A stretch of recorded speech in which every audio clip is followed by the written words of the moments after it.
this is the other half of the do what you want and don't be limited by anyone episode that I just done. The thing that I wanted to add to it was what was it? Like, don't feel like you have to be only religious, or you have to be only famous, or everything kind of has to be only and nothing added to it. You could be, rich and famous and religious and healthy and you see what I mean?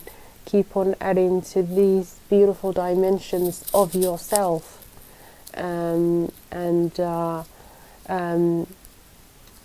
even being very expressive, being very creative, being very sexual. It's all you. I guess that's what I'm trying to say. Sometimes I'm not saying it the right word, or I guess I can't think of the right word. But it's all you, and it's all parts of you. So don't be limited by certain labels, or just don't be one dimension.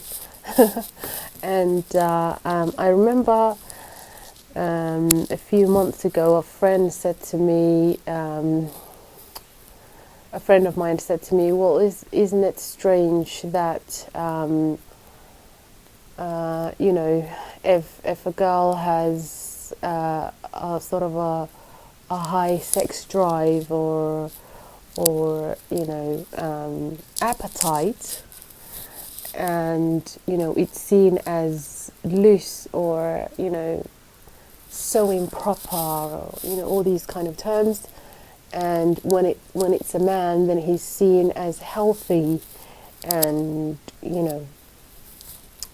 in his element, or natural, or it's even encouraged when it's a man that kind of has the high sex drive or the appetite. And I just, it's sad to have that kind of double standards, one rule for the women and another rule for the men. I've never liked it, nor am I, ever going to be comfortable with it. There's nothing wrong with being healthy, in every area of your life, and just like people who, including myself, who enjoy food, or the beautiful, the good things in life, great company, or good food, or great travel, or good clothes, or whatever that that thing is for you. It's all, you're here to kind of explore yourself and the world. So don't forget to live and not just exist in these kind of society set up for you. And remember that you're an energy being, and you shouldn't although it helps us, you can't have a job interview and just tell them I'm an energy being. They would literally look at you like you're on drugs. But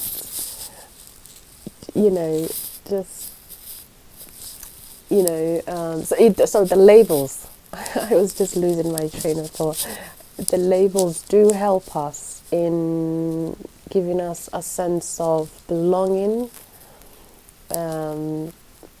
When you say, example, like myself, when I say, well, I am, so and so, and I am East African, and I am a Muslim, and it gives you all these kind of labels.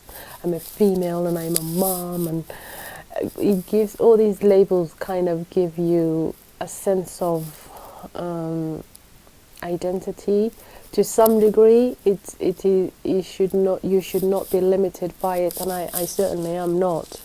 But it does help you navigate the world. And if people ask you where you're from, you can't just say I'm an energy being. Although that's what I would love to say. But you'd kind of get what I mean. You have to say something. And you have to kind of try in the world not to sound like a crazy person, although to some degree we all are. So yeah, it does help us. It gives us a sense of identity or belonging.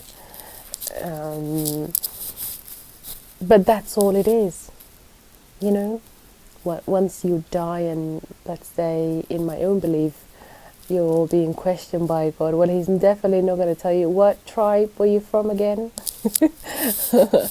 So obviously when you get to the other side, it kind of becomes irrelevant, and your good deeds, in my own belief, I mean, I'm not pressing that on anybody, but in my own belief, it becomes irrelevant, and you'll just be known by your good deeds, and if you're a good person, and your contribution to society and to the humanity as a whole. And the whole, I'm East African, and the culture or whatever would not matter so much.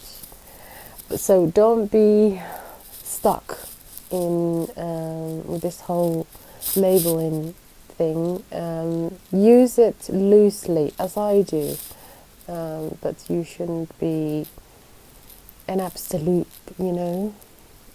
I swear we can, apart from like 5 generations ago, none of us after that can say we're pure race or pure whatever, unless you don't know what you're mixed with. You don't know your actual history after 5 generations, because you weren't there, and obviously nobody that was there is still alive. So you're kind of limited in that way, and to claim that you're from a pure race of some kind, or you're God's chosen people, like some people on the planet believe, or some races actually believe, is a bit of a, what's the word, ignorance. How do you know you're God's chosen people? Everybody's around. If you were God's chosen people, wouldn't you be the only one in the earth?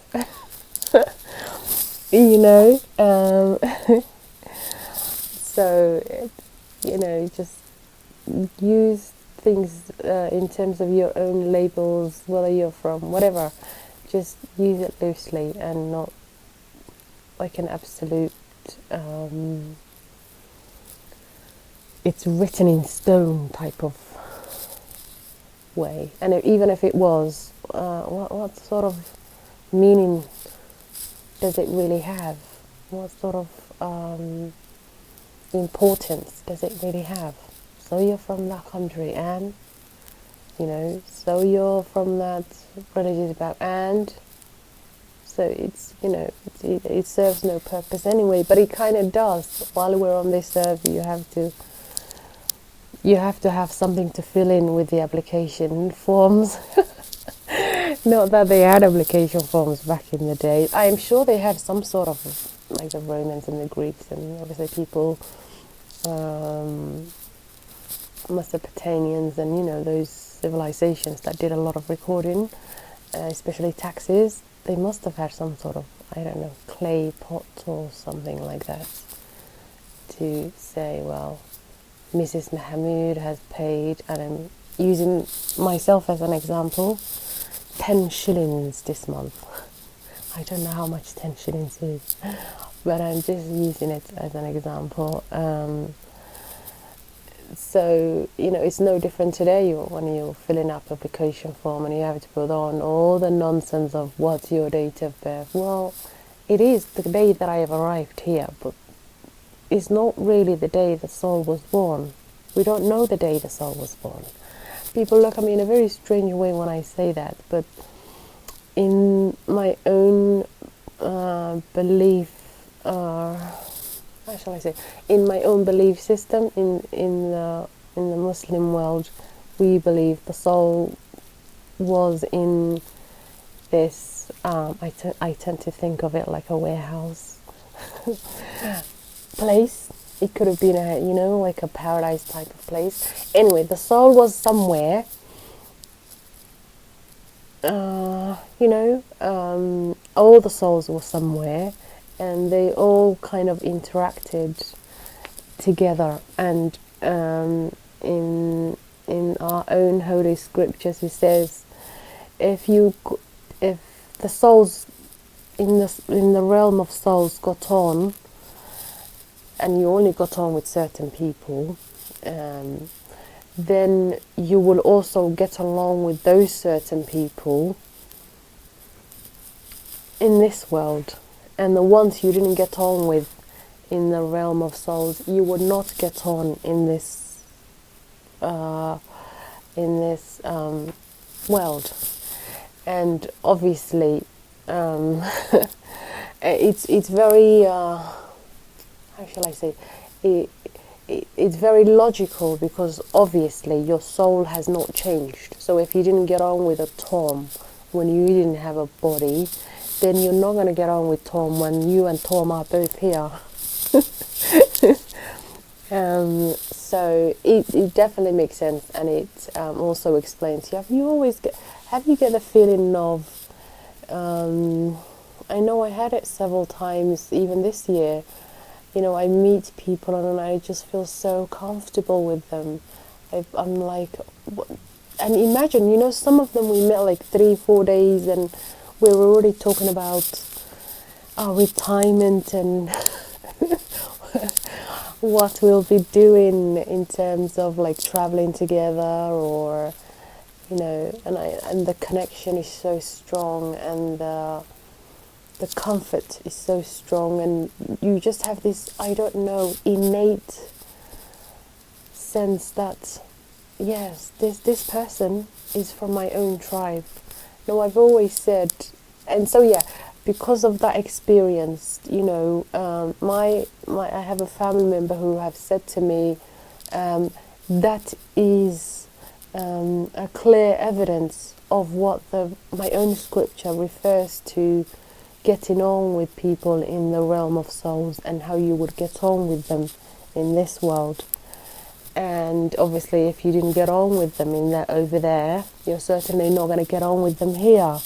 Your soul hasn't changed. It wasn't in a body, now it's in a body. It hasn't changed personality, or I don't know, the likeness. So I was going to say something else, I completely forgot. So that's all I wanted to say. I thought I wanted to add something, but I can't remember what it was.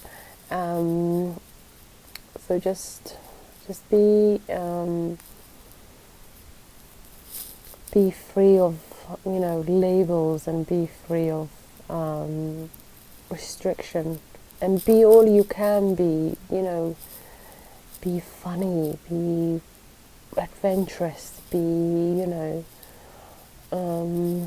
like have some substance, some depth to you, so people are fascinated when they see you, and they feel it in the energy and the aura around you, rather than being kind of like boring. I swear I met someone that was so boring. I got to the stage where I was like, I'd rather watch a paint dry, they had no. And the other sad part was not only were they not interested in anything. I find that really hard. Like how, when all that's happening in the world, with all the amazing things we could do, discover, learn, you can't find one that interests you. You know, it's really sad. But the other thing is, they're not funny. I'm sorry, but I survive on comedy here. You know. I think I'm the only one left on the planet still that watches Mr. Bean before bedtime, and I go to bed giggling every day. It could be Mr. Bean, or it could be I used to watch. I watch a lot of shows that were like around in the 70s. Or at least started in the 70s. I don't know if you remember a show called. There was a show, English. It's like a ESOL type of TV show where they would teach people how to speak English, and it's called Mind Your Language. And you have so many episodes, full episodes on YouTube. I think most of the cast are dead, apart from two. Ranjit is still alive, those of you who know the character, and Shamila, her name's Shamila, I think, the Indian lady, still alive. Apart from those two, most of them are dead. My favourite was Ali, and I think he died in 1984. Mr. Brown has died in 97. So I watched that, and it's so funny, you know, to bring a Russian and a German, a Pakistani, a Sikh, an Indian, a few Africans in there, together all in one room is complete disaster. And it's also very, very funny, their cultural systems, you know, some of them you're not supposed to shake hands with, others don't, you know. They bow, and if you're trying to shake their hand, and there's a lot of lost in translation in there, and that's the beautiful, funny thing about it. So I watch a lot of comedy, and I watch a lot of. I think it's good for the soul. I don't just watch it for the sake of watching. It really is good for the soul to get it out of your system and to laugh at the end of the day. And to go to bed with a peaceful mind, with no stress or with no tension or misery. So I cannot stand anybody who doesn't like comedy or who doesn't have a very bright outlook on life, because I think those people will bring you down, just like the weather does in the winter time. I happen to love winter. But